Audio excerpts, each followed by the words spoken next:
Bonjour à tous. Dans cette nouvelle vidéo, nous allons enfin, puisque j'en ai déjà parlé, je pense, plusieurs fois, euh, voir les fameux croquis cotés. Mais tout d'abord, il y a deux, trois petites choses dont je voudrais parler. La première, c'est une chose dont malheureusement je me sers pas assez souvent, mais qui peut s'avérer très utile. Et c'est le fait de colorer euh, les différents éléments du dessin par genre. Alors, si je me trompe pas, c'est voilà, Shift N, enfin la touche majuscule N, ou alors vous allez dans Inspect et vous avez Color, Component Color, ici. Shift N, c'est ce qu'ils vous disent. Euh, qu'on pourrait d'ailleurs aller mettre. Bon, c'est pas très. Enfin bon. La façon d'y accéder, le plus simple, à mon avis, c'est majuscule, la touche majuscule N. Voilà. Donc là, vous voyez le résultat. Alors bon, évidemment, c'est pas très réaliste, mais c'est pas le but. Le but, enfin l'intérêt de la chose, c'est que nos composants, bon, par exemple, si je prends cette plaque latérale, alors on va revenir dans l'arborescence sur ma plaque latérale gauche, ici, et plus particulièrement le body, mais c'est la plaque latérale gauche, l'ensemble, qui a cette coloration jaune pâle. Alors, bon, ok, pourquoi? Ben, l'intérêt, c'est que vous retrouvez cette couleur dans votre historique pour chacune des opérations effectuées sur ce composant particulier. Euh, Là ici on voit qu'on a du jaune pâle, on va tâcher de revenir un peu plus au départ. Et là on a du jaune pâle, là on a du jaune pâle. Ça veut dire que à ces différents endroits dans l'historique, j'ai travaillé sur ce composant. Euh, Et ça, bah, si on a besoin, comme on l'a fait dans la vidéo précédente, de retourner en arrière pour aller modifier quelque chose sur un composant, bah, en fait, ça s'avère extrêmement pratique. C'est aussi intéressant de voir que même si ça fait partie du composant, je vais isoler ma plaque latérale gauche. On s'aperçoit que mes boulons et mes encarts laitons, eux, ils ont une couleur différente. Et on voit ici dans l'arborescence que effectivement mes boulons ils sont en rouge alors que mes inserts laitons ils sont en rose. Alors pourquoi? Ben, c'est logique, ce sont des composants externes qu'on a importés sur lesquels on n'a pas du tout travaillé, donc il n'y a pas d'opération particulière sur ces composants en dehors du fait qu'on les a positionnés et c'est tout.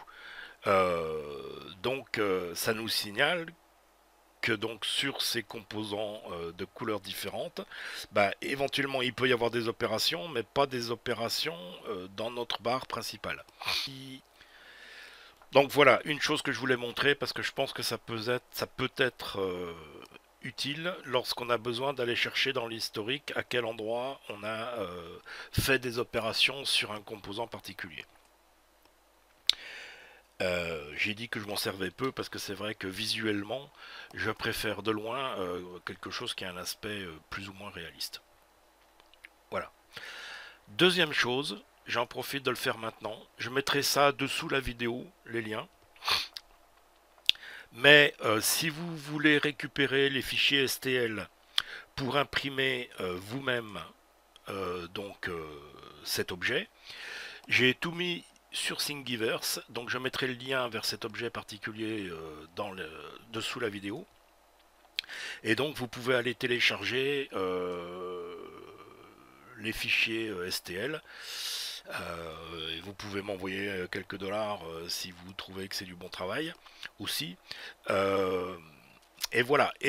Alors je mettrai aussi le lien sous la vidéo, mais sur Thingiverse, j'ai mis aussi le lien ici. Euh, on va y aller tout de suite.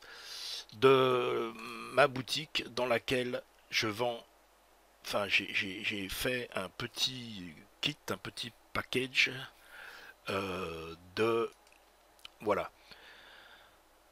des vis et des boulons et des roulements nécessaires pour 8,52 TTC. Puisque, enfin, la principale raison, c'est que les inserts laiton, ça se trouve pas facilement et ça s'achète au minimum par 100. Et pour les petits roulements, bah, c'est un peu pareil. C'est pas vraiment une question de prix, mais on les trouve pas par 6 ou par 10, on les trouve par 100 ou par 50. Et donc voilà, j'ai pensé que c'était pas utile, si vous voulez refaire cet objet, d'acheter sans insert laiton pour en utiliser 6. Hein. Donc voilà, si ça vous, enfin, si ça vous intéresse, c'est faisable. Ben ouais, enfin bon, vous regarderez si vous voulez sur la boutique. J'ai mis, on peut aussi acheter les pièces tout imprimées si on veut. Voilà. Bon, donc, alors tout ça, ça se trouvera sous la vidéo. Donc on va enfin attaquer, si je peux parler de ça comme ça. Dernière chose, oui, je veux quand même le montrer. Euh, bon, c'est vrai qu'on peut, enfin si on va sur la racine ici, on s'aperçoit qu'on a Save STL comme option.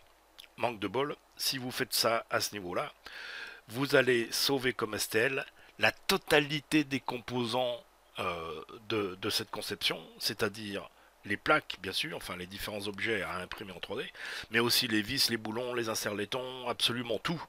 Ce qui n'a pas de sens, c'est pas ce qu'on veut. Euh, donc, si on veut sauver comme STL, le plus simple, c'est soit d'aller dans l'arborescence ici, de faire un clic droit, Save as STL, ou on va directement on va directement dans le, pardon. Alors, il faut le sélectionner en entier, donc il faut faire un double clic.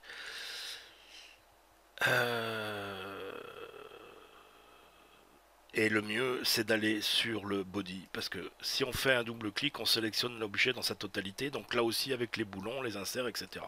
Donc le mieux, c'est d'aller dans l'arborescence, de sélectionner le body, de faire un clic droit et de faire Save as STL. Donc si vous faites ça, il vous ouvre la même boîte de dialogue qui est ouverte si on va sur Make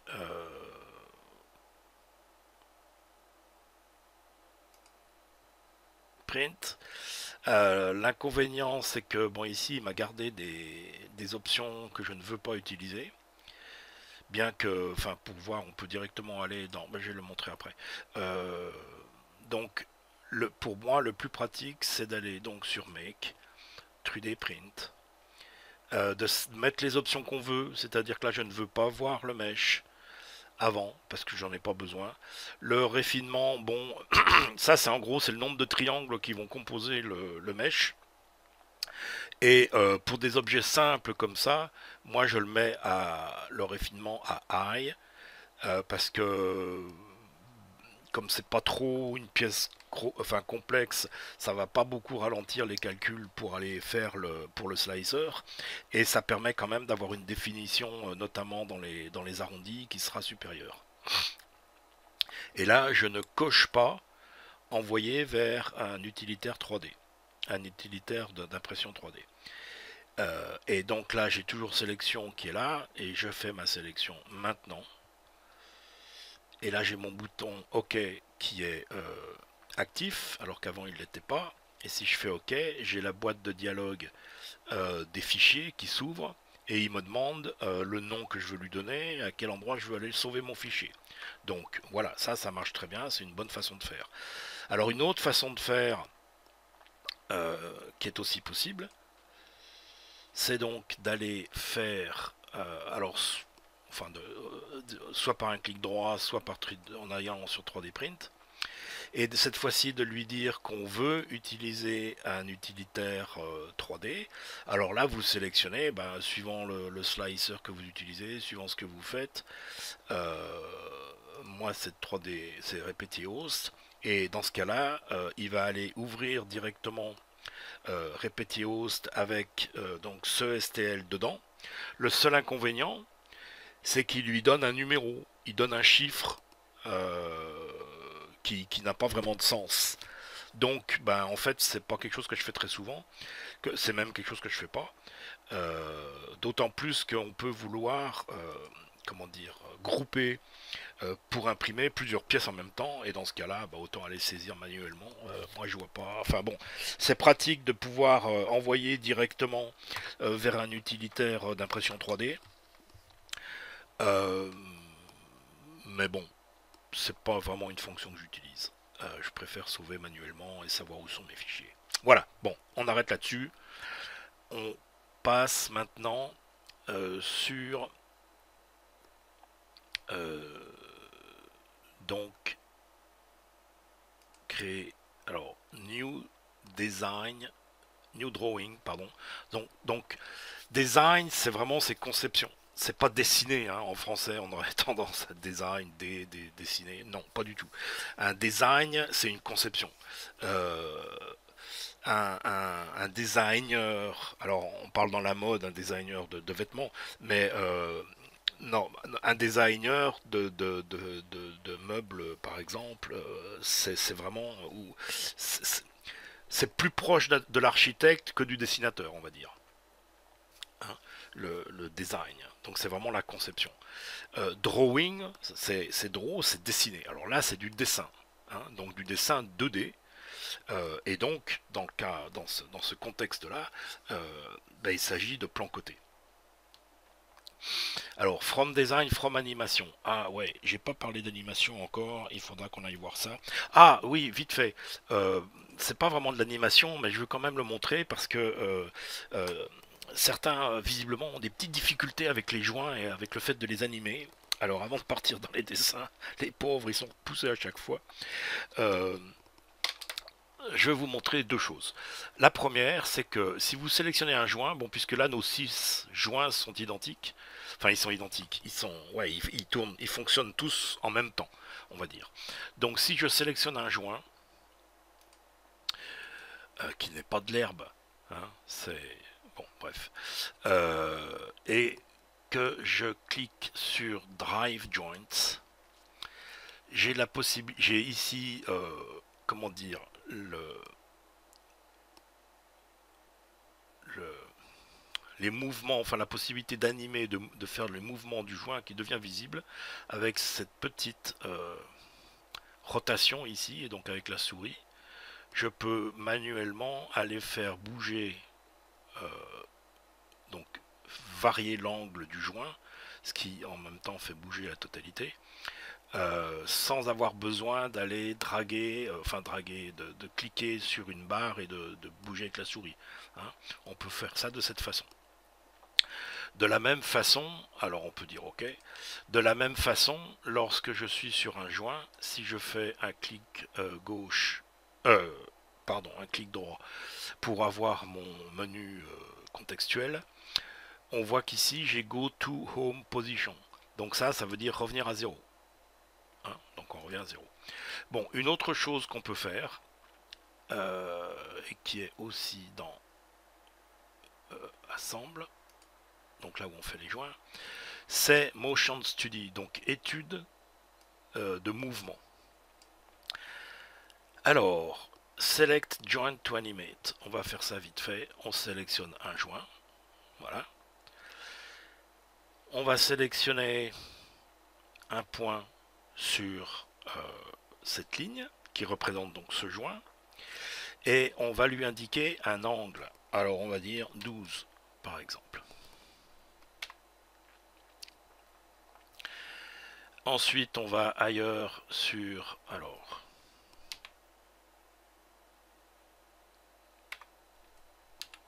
ok, on va sélectionner un autre point. On va lui dire comme angle 35. Ici, on va lui dire comme angle 60. Et ici, on va lui dire comme angle, je crois que le maximum c'est 65, je me souviens plus exactement. ça. On va revenir par ici, on va lui dire comme angle 45. On revient ici, on va lui dire comme angle 25. Ici, on va le dire comme angle 0. Ici, on va le dire comme angle moins 20.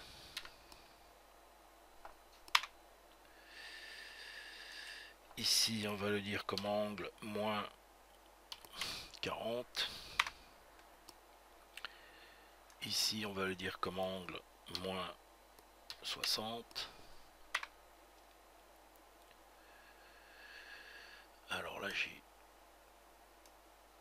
Voilà. Et ici, on va revenir ici. Et on va le dire comme angle 0. Voilà. Et donc maintenant, je peux aller animer. Alors on va le faire de façon à ce que ça soit en boucle. Je vais mettre le dialogue un peu ailleurs. Attends, on va faire bouger ça. Comme ça, on va mettre le dialogue un peu ailleurs pour que ça n'interfère pas. Et on va aller en boucle. Et j'ai une animation donc de mon modèle qui peut jouer en continu. Ça a assez, enfin bon, ça peut être utile pour montrer ce qu'on fait. À part que ça, c'est vraiment dans le, comment dire, dans Fusion 360, dans l'interface, et que il faut avoir Fusion 360 pratiquement pour voir ça. Alors on va dire ok, ça suffit. Mais l'intérêt, c'est que si je vais dans Render, encore une chose dont j'ai pas parlé, voilà,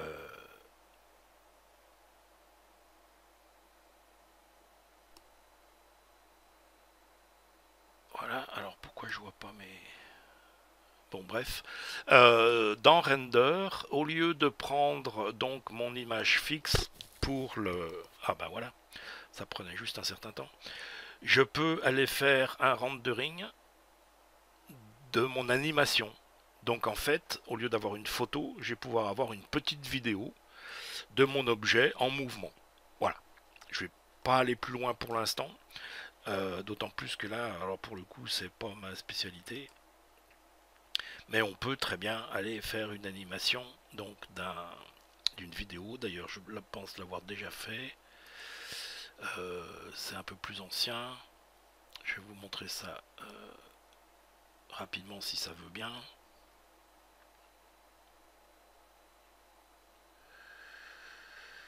Alors là, je dis pas que c'est le meilleur exemple possible, loin de là.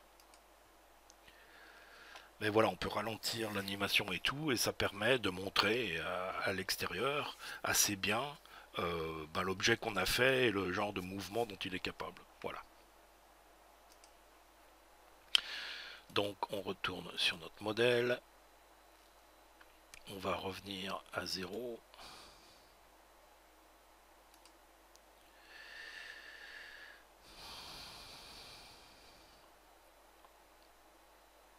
Voilà. Donc, enfin, il faut sauver avant de faire le drawing, il nous le demande toujours. Hein. Donc autant le faire, de toute façon, il nous l'aurait demandé si je l'avais pas fait. Voilà. Alors, fichier, nouveau dessin depuis le design et pas depuis l'animation. L'animation qu'on n'a pas fait. Ce qu'on vient de voir, c'est juste... comment ils appellent ça? Motion Study, c'est ça. Donc, quand je décide de faire ce dessin, j'ai une boîte de dialogue qui s'ouvre, qui me demande si la référence qu'on veut, c'est l'ensemble. Hein, et pour le premier, on va faire ça. Si on fait un nouveau, from scratch, browse, je sais plus. Non, bon, allez. ISO millimètre et la taille de la feuille de papier qui par défaut est du A3. On peut faire ça sur du A4 si on le souhaite. Ben on va le faire sur du A4 parce que ça sera peut-être un peu plus pratique. Alors, dans quel sens il nous met ça? Ouais, je pense que c'est bon.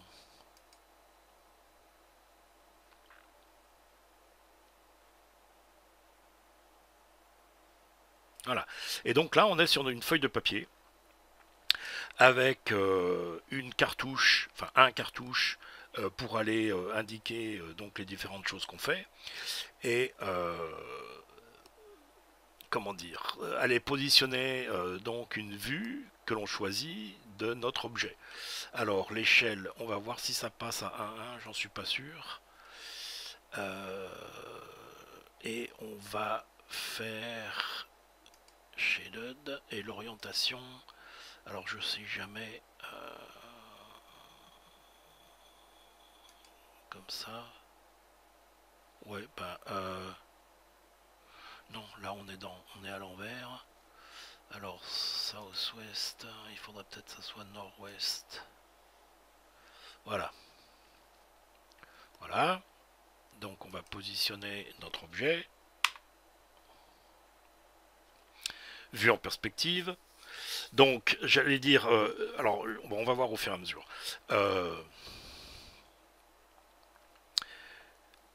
Donc là on va dire que c'est la première page d'un dossier. Hein, donc on présente l'ensemble. On va quand même, on va pas vraiment mettre de cote tout de suite. On va aller mettre une nomenclature.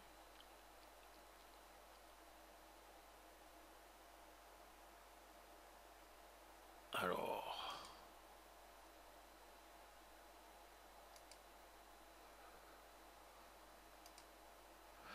voilà. Alors, on se rend compte que ça interfère.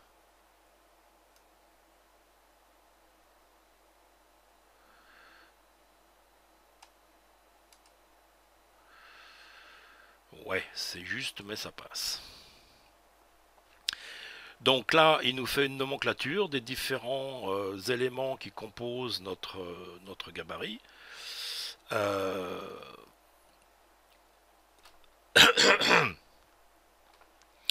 Et on peut aller donc indiquer, alors, balloon.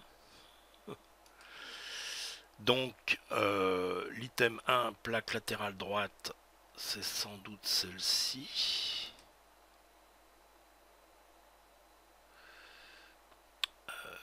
On va faire ça comme ça. Alors, c'est la plaque latérale gauche, pas de bol.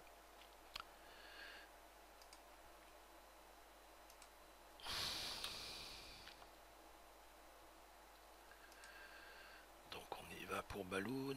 On sélectionne la première. Voilà. La barre de séparation gauche. Alors, il y a des chances que ce soit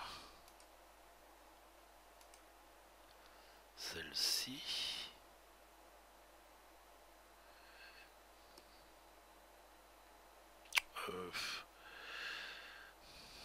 Alors, je sais qu'il y a des normes. Bon, alors, pareil, pas de bol, je me suis trompé. C'est pas la bonne.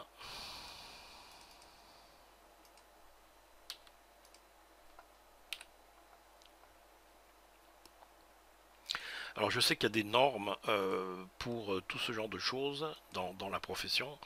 Je ne suis pas du tout un professionnel, donc je montre ce qui est possible, mais je ne vous dis pas que c'est comme ça qu'il faut faire exactement. Hein. Donc le 3, il est là. Alors, vous voyez qu'on a des petits pointillés qui se mettent quand c'est sélectionné correctement. Barre centrale.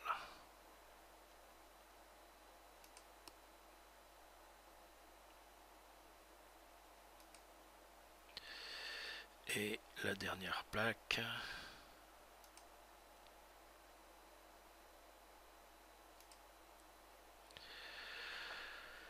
Voilà. Alors, on a une liste des pièces, on a une description qui est vide et un matériau qui est vide. Alors, bon, ça c'est éditable. Pardon, il faut que je sorte des ballons. Ça c'est éditable. Département. Alors ça vient. Zut.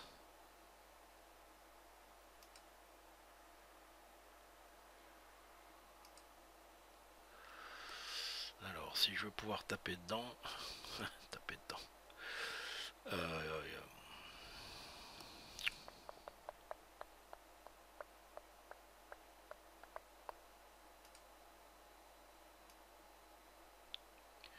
On va temporairement modifier ça, déplacer ça.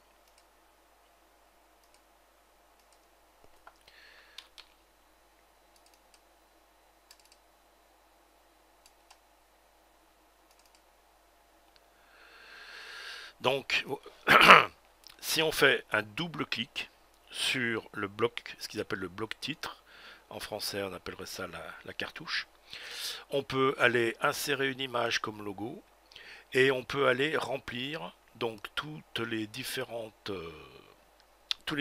éléments de la cartouche, du cartouche. C'est pas une cartouche, c'est un cartouche et c'est pas la même chose. Référence technique. Alors il y a une date, approved by me, date approved. Alors document type, comment on va appeler ça?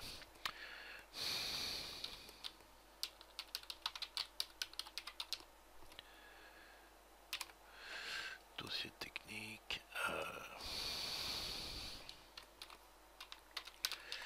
En cours.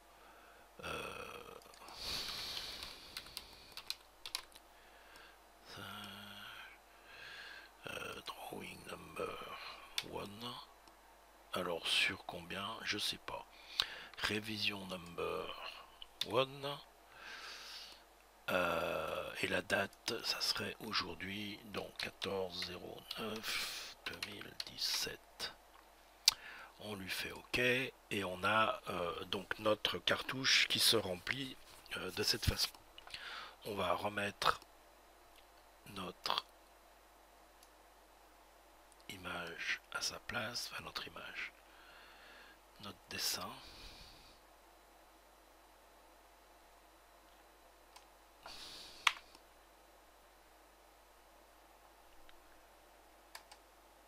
Voilà.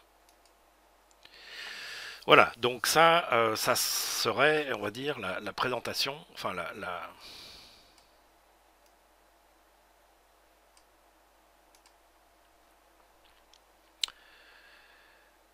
ouais, la présentation, la première présentation, on va dire, de notre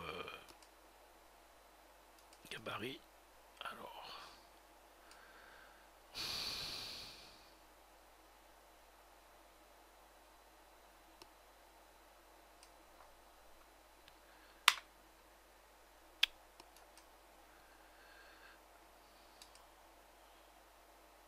il a rebougé un peu. Bon, ok, on va pas y passer la vie. Alors, plaque latérale droite, mirror. Pourquoi c'est elle qui est en 1? Description, matériel, il n'y en a pas. Si je veux que ça change,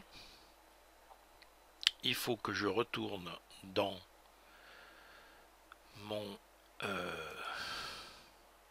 ma conception.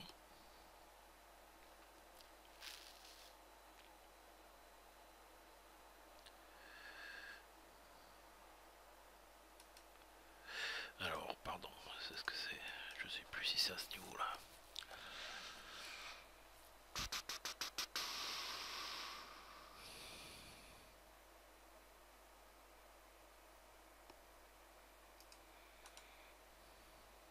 Voilà, Edit Part Properties. Donc on peut éditer les propriétés donc, du composant et ces propriétés vont aller dans notre nomenclature. Alors j'ai une extension qui s'appelle Bomber, qui est un peu bon, qui permet de faire un peu plus que ce que fait le standard Fusion 360, mais on retrouve exactement la même chose dans Fusion 360. Hein. Alors, ça c'est une pièce que l'on va faire.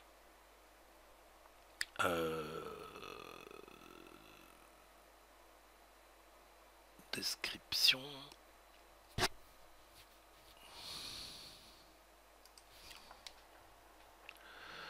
Voilà, description, ça va être la même chose.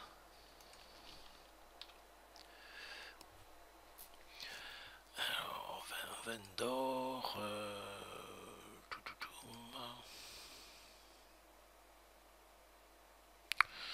Ok, alors le matériau.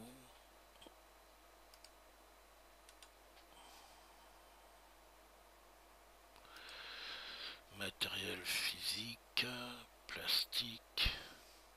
Bah il l'a bien le matériel.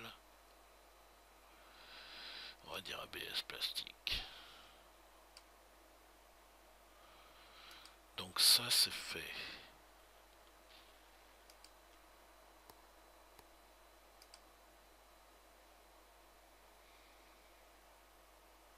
Bon, je sais pas pourquoi il le prend pas en compte. Alors je vais refaire ça. Mon logo. Qu'est-ce qu'il veut comme image? JPEG. On va aller mettre un logo.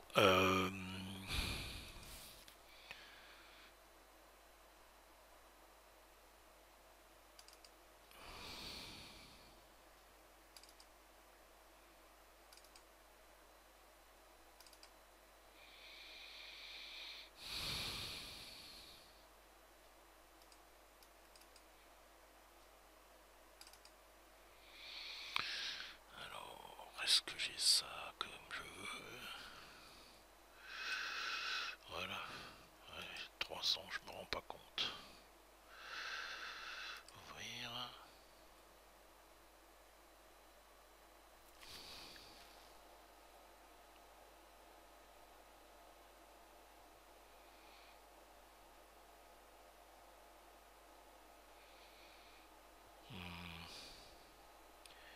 Il me fait quoi? Ah, le voilà. Tac. Ok. Bon, voilà. Donc, là, il n'y a pas de cote. Hein, et on va dire que c'est simplement...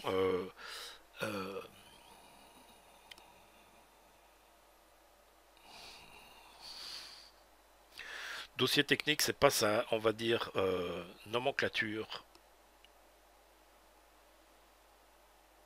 Ouais, bon, c'est pas important. Voilà.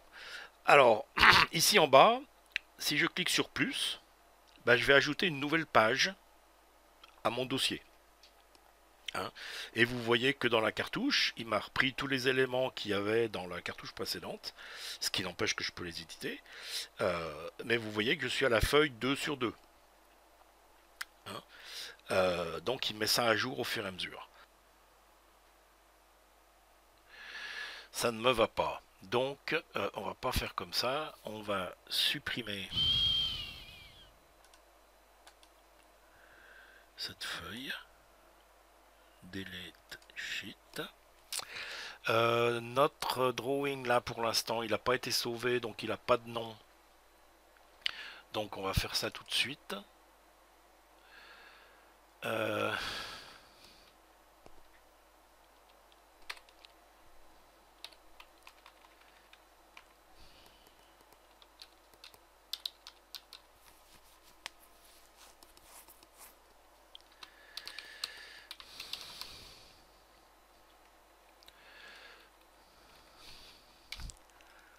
va appeler ça comme ça. Technique. Save. Ok. Donc ça c'est sauvé. Donc maintenant je repars sur mon modèle.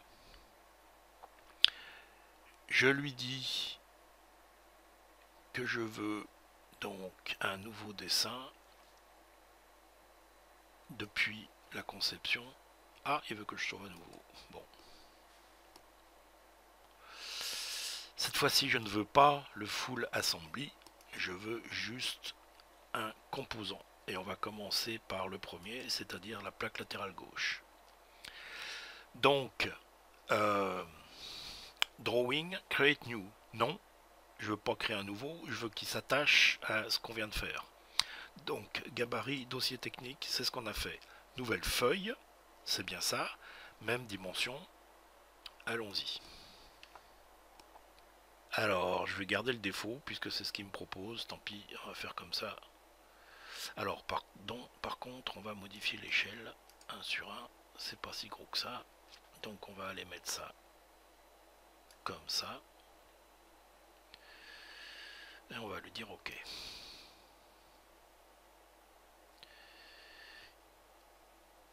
On va aller faire une vue projetée depuis celle-là.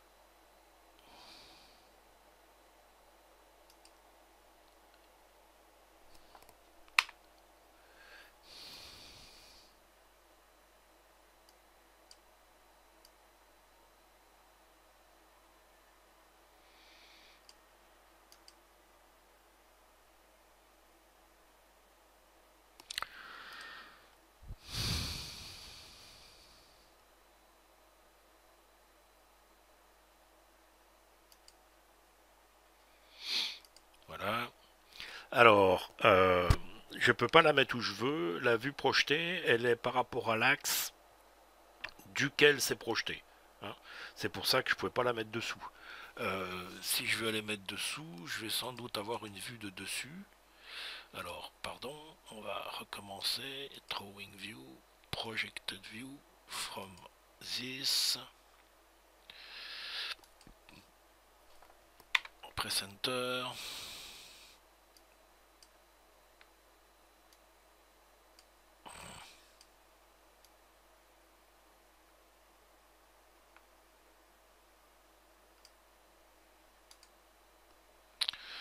Voilà. Donc, je vais peut-être bouger cette vue d'origine.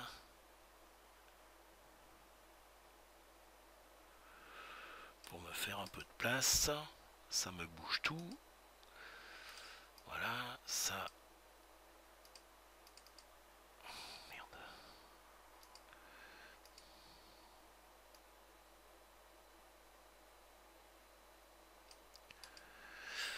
Voilà, alors je voudrais pouvoir mettre ma nomenclature.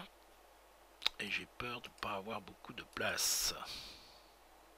Ouais, c'est bon. Je vais mettre ma nomenclature ici. Voilà. Donc là, c'est la liste des pièces. Et ces pièces, bon, j'avais fait avant, je leur ai mis les références réelles de ce qu'il faut que je commande pour pouvoir fabriquer ça. Hein. Alors, de la même manière, on va aller utiliser nos ballons.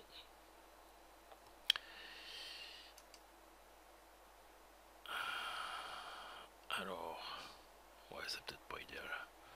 On va faire ça comme ça. Donc ça, ce sont les boulons 20 mm. Et ça...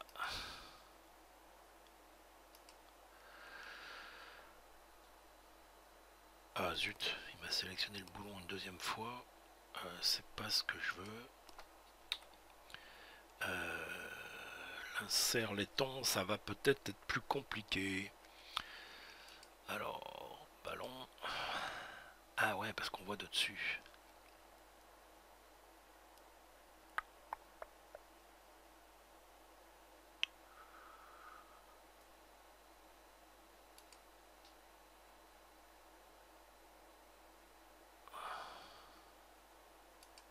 Voilà. Ça, c'est l'insert laiton. Bien. Alors, on a nos pièces, on a la nomenclature. On peut en profiter ici pour aller mettre des dimensions. On pourrait, alors ça, comme je le dis, moi, c'est pas mon métier. Et puis j'imagine que de toute façon, ça dépend de la boîte pour laquelle on travaille. Mais on peut, alors donc on pourrait avoir autant de feuilles que de pièces nécessaires pour la nomenclature. Et on pourrait avoir des feuilles complètement séparées pour les cotations, pour les dimensions, où on peut tout mettre au même endroit, et dans ce cas-là, c'est ce qu'on va faire. Il y a une chose que je voudrais faire,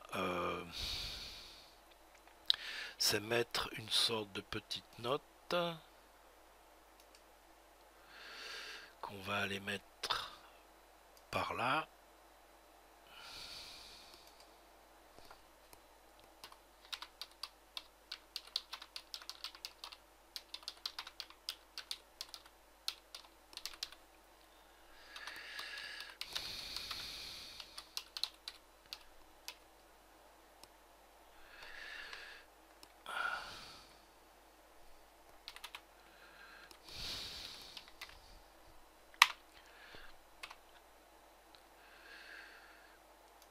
Voilà, petite note. Alors on va aller côté, donc dimension linéaire.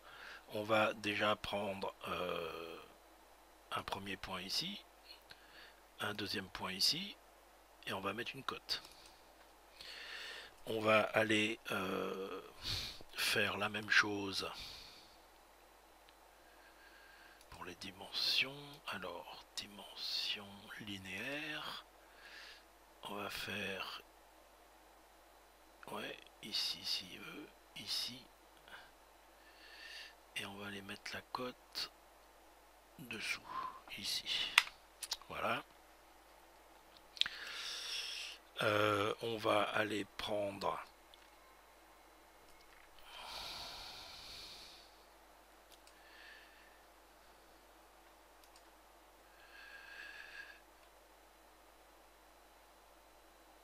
ici à là. On va aller mettre ça. Je me donne pas beaucoup de place là. Bon, on va mettre ça comme ça. Voilà. Nos boulons, bah, c'est des M4, on n'a pas besoin de les modifier. Les inserts, les dimensions, elles sont indiquées. Ce qu'on pourrait indiquer éventuellement, c'est la distance d'axe en axe. Alors, comment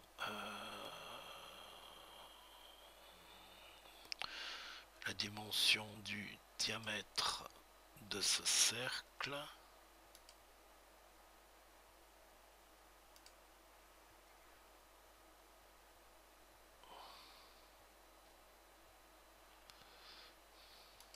Voilà.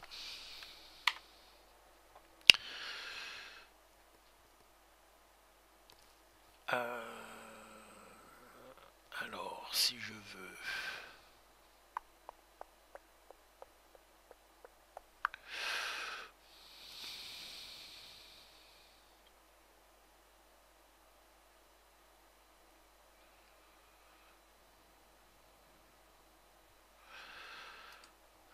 C'est voilà, vue de détail.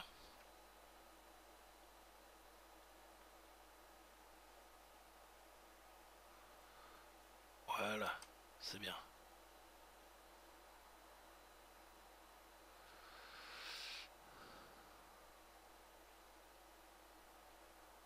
Voilà.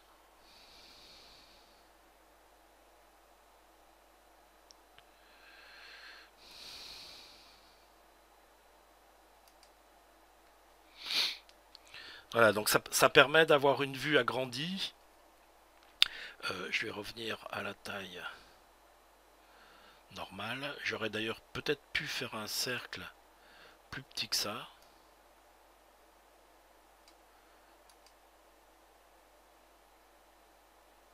Ouais, quoique.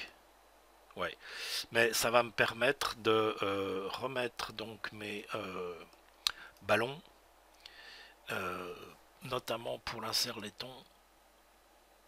Alors, voilà.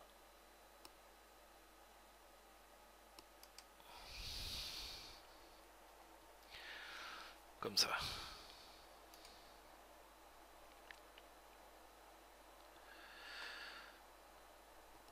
Pourquoi ça se promène?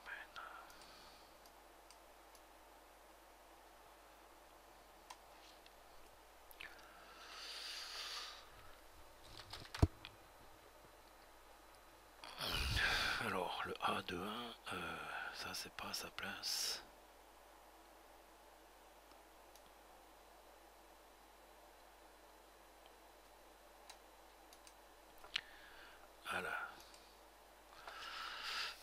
c'est mieux comme ça. Bon, encore une fois, je suis pas un professionnel dessinateur technique et il y a sûrement, on peut certainement faire beaucoup mieux, mais bon, voilà. Alors on va continuer quand même pour montrer rapidement sur d'autres pièces. Donc on repart dans notre modèle.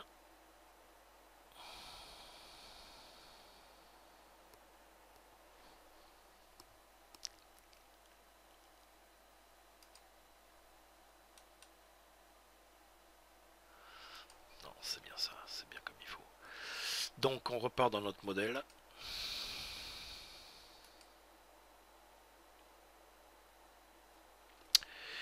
On va aller faire un New Drawing from Design. Cette fois-ci, on va sélectionner la barre de séparation gauche. Alors, ce n'est pas le full assembly. Le composant qu'on sélecte, c'est la barre de séparation gauche. On ajoute à notre dossier technique existant.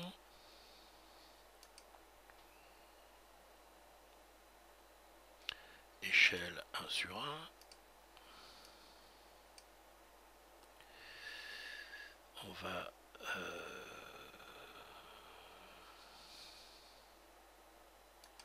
venir la mettre ici. Ok.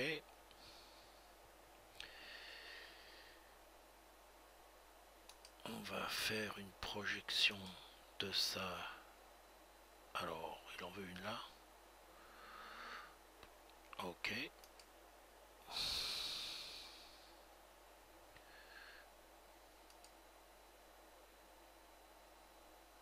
Ouais, là on n'a que des roulements, donc on les voit pas, c'est normal.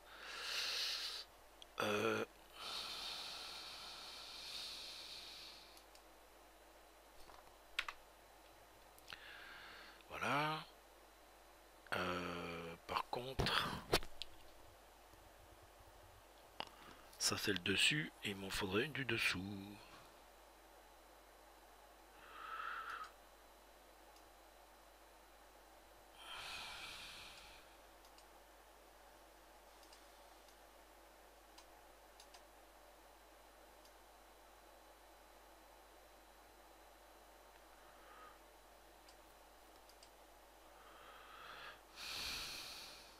Ah.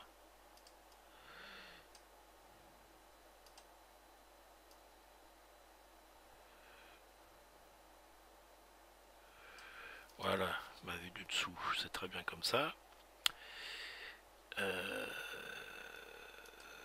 Ouais.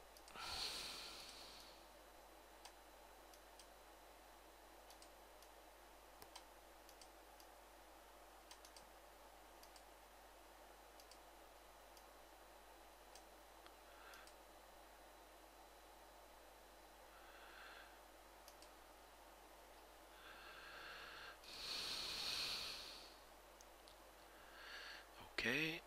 On va mettre la cartouche par là. Avec nos 3 roulements.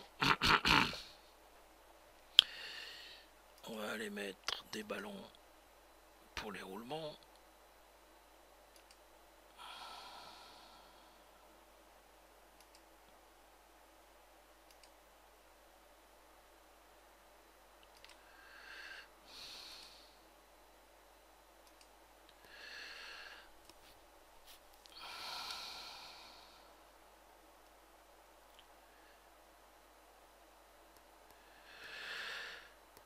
On va aller côté.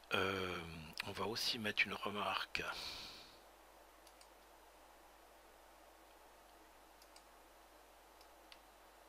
Ah zut.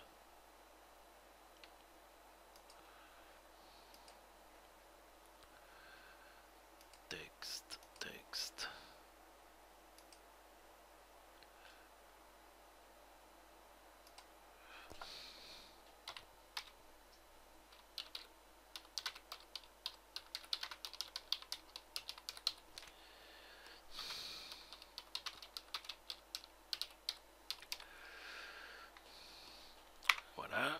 22 pièces ici, on va le dire close. Et on va aller dimension.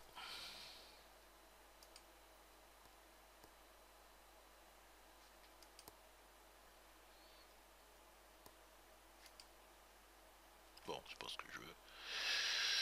Donc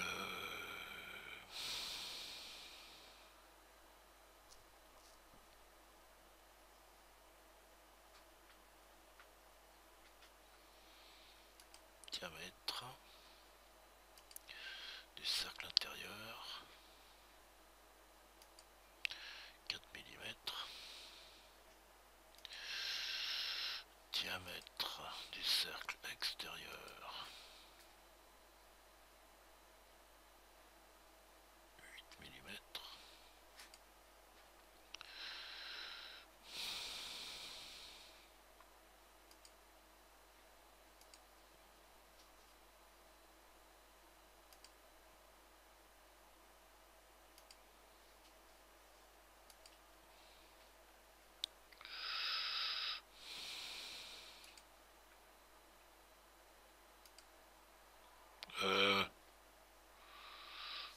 Non.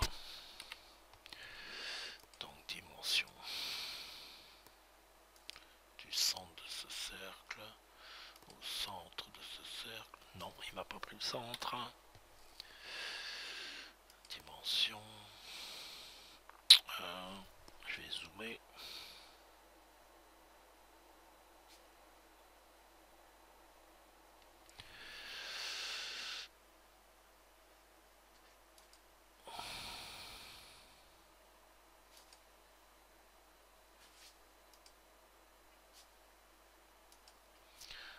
Voilà.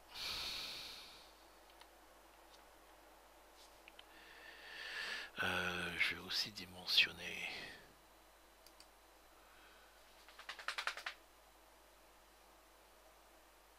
Non, non.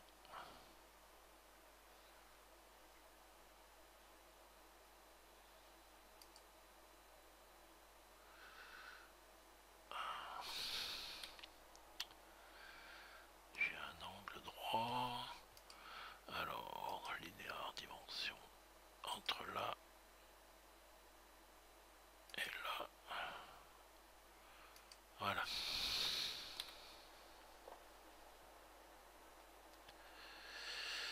Alors, je pense qu'il n'y a pas grand chose qui manque.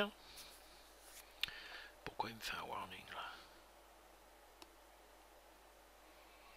Je sais pas. Donc,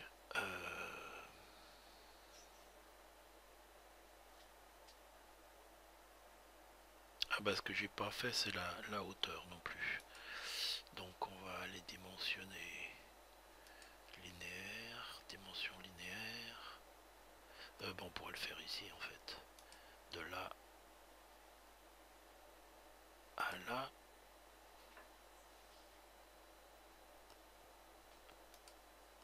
Voilà. Alors, ben,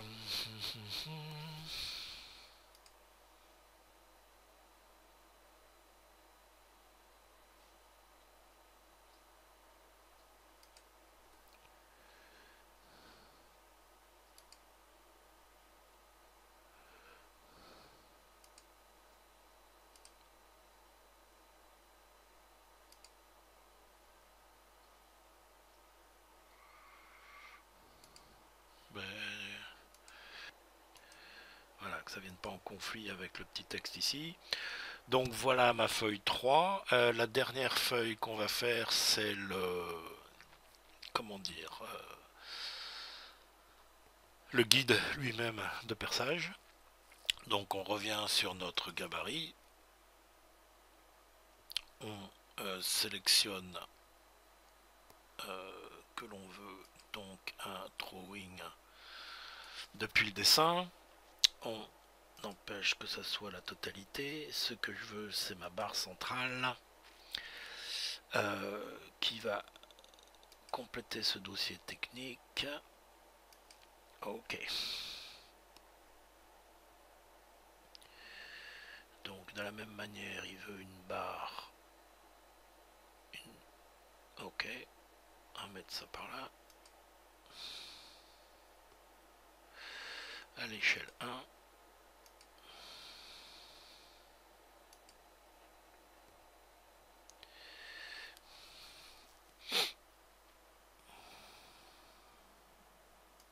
Donc on va faire une projection comme ça. Ah, est-ce que j'ai pas montré les projections sont donc par rapport à l'axe sur lequel on est. Donc là, on va faire Enter, on a ça. On va recommencer, donc projection P. Si je descends, je l'ai en vue. Qu'est-ce que c'est que ça?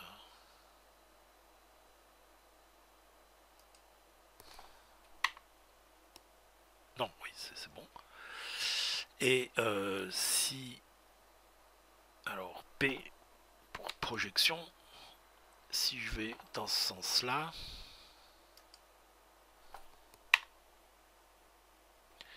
J'ai une vue en perspective d'après l'angle... voilà.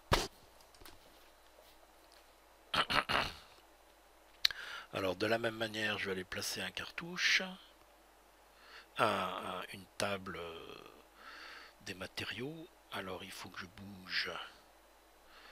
Alors, on va tout descendre en bougeant juste ça.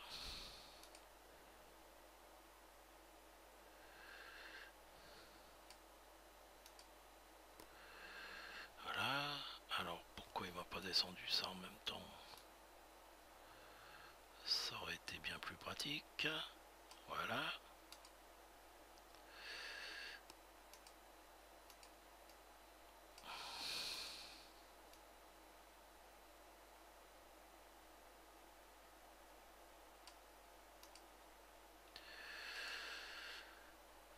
Ok, ça n'a pas besoin d'être aussi loin.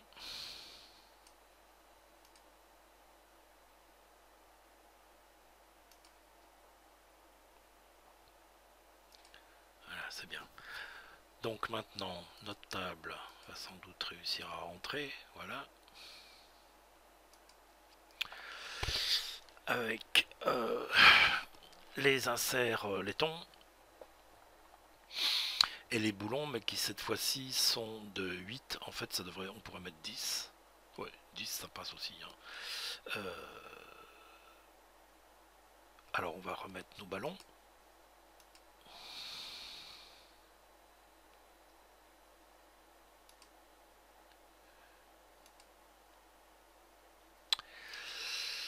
Et l'insert laiton.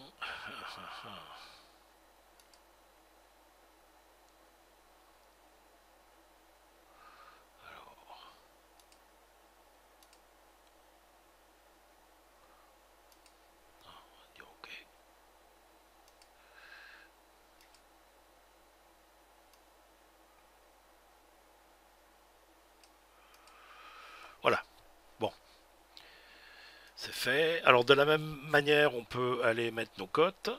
On va aller dimensionner entre...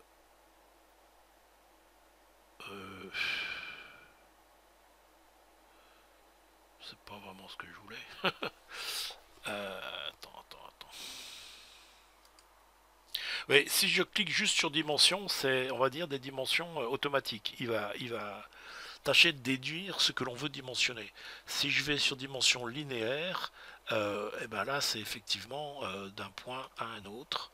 Et ce que je veux dimensionner ici, c'est ça.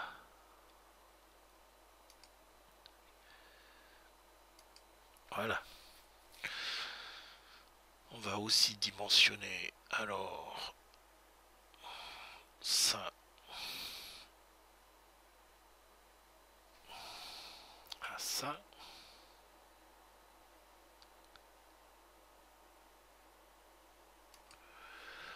Pourquoi pas. On devrait pouvoir...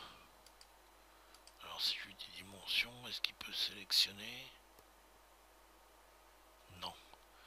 Par contre, ça il peut.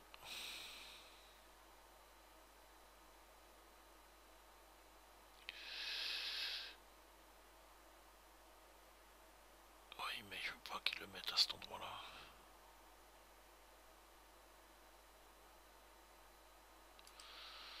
Voilà.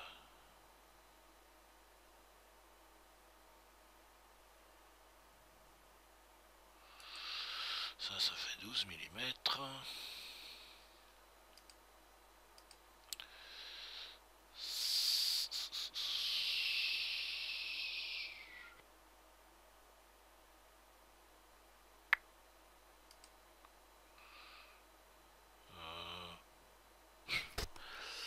On va zoomer encore.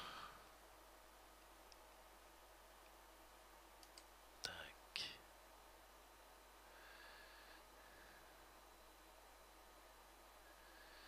Pas que ça fasse trop fouillis non plus. Pourquoi il est allé se mettre là en bas?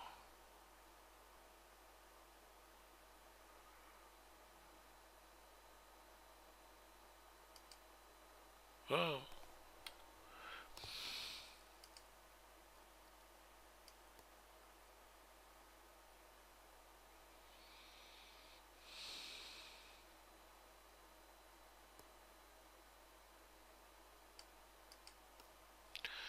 Voilà, comme ça.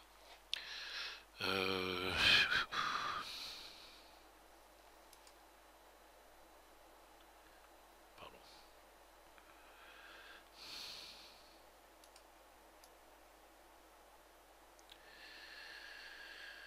Donc ça c'est fait, on a notre épaisseur, on va prendre l'épaisseur de la barre.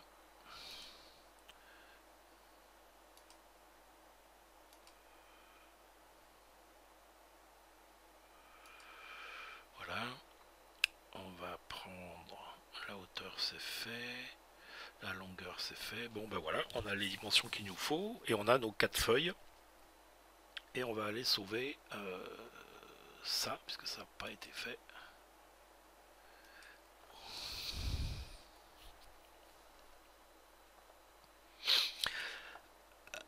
Et donc, ben voilà, maintenant si je veux, je peux l'imprimer, je peux faire une sortie en PDF, hein, ou une sortie en DWG, qui sont donc les drawings d'AutoCAD. Ben, a priori, normalement, enfin, personnellement, ce que je ferais, c'est de faire une sortie en PDF pour aller l'imprimer. Il est en train de le sauver ici, et vous voyez que j'avais déjà quelques essais faits avant d'éclater, mais ça on y reviendra par la suite. Donc voilà, ces fameux croquis côté dossier, etc. C'est vu en survol, parce que vraiment, comme je l'ai dit, je suis pas un professionnel, et en fait il y a un certain nombre de fonctions que je n'ai pas utilisées.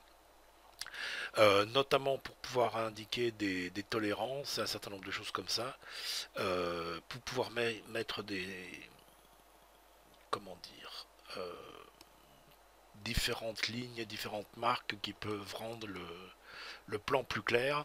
Mais bon, là c'est quelque chose de très simple. Et le plan, bah, a priori, si c'est pour imprimer 3D, il n'y en a pas vraiment besoin. Maintenant, si on voulait faire ça, ouais, je sais pas, par CNC, en aluminium par exemple, pour quelqu'un qui n'aurait pas Fusion 3D, ça serait nécessaire. Fusion 360. Bon voilà, c'est une vidéo un peu longue. Je vais tâcher d'écourter un petit peu. J'espère que ça vous est utile, et comme précédemment, surtout n'hésitez pas s'il y a la moindre question. Et abonnez-vous à la chaîne, allez voir mon site, mettez des commentaires. Voilà, merci, à bientôt, salut.